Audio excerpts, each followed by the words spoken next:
preciso transformar pedras em pães para provar que no deserto tu estás cuidando de mim. De um lugar alto não vou me lançar só pra demonstrar o teu poder. Eu não preciso ver fenômenos pra crer em ti. Não troco nossa comunhão pelo prazer de conquistar palácios, riquezas. Como num deserto isso vai passar, por isso resistindo estou. E quando as minhas forças se esgotar, o teu anjo vai me alimentar. Te adorar é o que sustenta-me. De pé eu não vou perder a guerra. Te louvar em meio às tentações é mais que estratégia.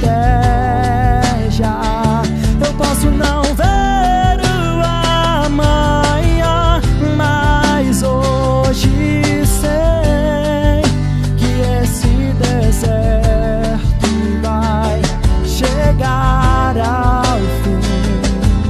O Senhor está cuidando de mim. Eu não preciso transformar pedras em pães para provar que no deserto tu estás cuidando de mim.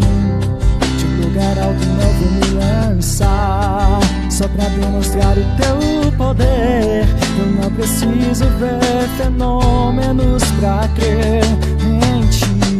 Não troco nossa comunhão pelo prazer de conquistar palácios, riquezas. Pois como num deserto isso vai passar, por isso resistindo estou. E quando as minhas forças se esgotar, o teu anjo vai me alimentar. E te adorar é o que sustenta-me. De pé eu não vou perder a guerra. Te louvar em meio às tentações é mais que estratégia. Eu posso não ver o amanhã, mas hoje sei que esse deserto vai chegar ao fim. O Senhor está cuidando de mim. E te adorar é o que sustenta-me.